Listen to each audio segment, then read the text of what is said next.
Aujourd'hui, vu tout ce qui a été fait, c'est devant eux que le port de Cotonou est tombé, s'est effondré en pleine crise du PVI. Le port était, le Bénin a perdu déjà son port à cause du PVI. Ça s'est effondré totalement. Parce que ce monsieur veut, tel que c'est monté, c'est arrogé 400 milliards de francs CFA lui seul. Dans un pays où 50% de la jeunesse n'a pas d'emploi. Mais je ne peux pas accepter cette responsabilité-là. Je n'ai pas d'amis. Je n'ai pas de parents pour ça. Ça ne peut pas se passer comme ça. Donc il fallait courir et aller redresser. C'est devant ces Américains-là. Ils sont revenus quelques mois après pour voir les performances lorsqu'on a commencé par prendre les prix à gauche, à droite. La réforme du guichet unique, tout ce que nous sommes en train de faire.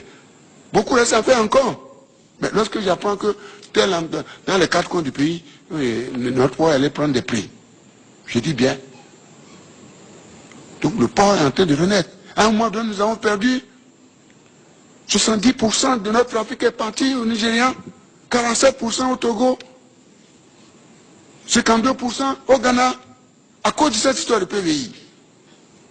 Si on le maintenait, nous on devient quoi? Un pays qui veut jouer le rôle de transit. Un pôle émergent de distribution de services et autres. On ne peut pas laisser, mes chers jeunes, quel que soit le coût, même quel que soit le coût politique, il n'a qu'à ramasser tout le monde. Moi, je sais que vous êtes là, vous êtes mes boucliers. Vous êtes là. Et vous sortirez, je le sais bien, pour dire non, ce n'est pas possible. Je ne peux pas protéger. Mais qui s'est donné autant de moyens. Moi, il y a, comment dirais-je, un document qui circule dans le monde entier. Je dois recruter un crochet en Californie, en Australie, qui dit voilà, le Bénin est la source de la piraterie maritime. Et de dire aux navires de ne pas venir au Bénin. Et il paye ce cabinet. Qui prend le cabinet le plus cher des États-Unis, qui le paye avec votre argent.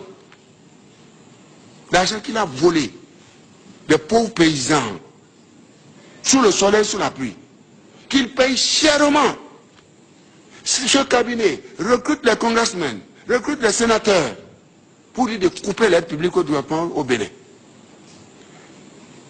Et ces gens du Congrès, et ces sénateurs écrivent à, comment dirais-je, à Kerry, le numéro 2 américain, qui envoie des lettres, qui a fait des enquêtes, il dit c'est des histoires, classez-moi cette lettre.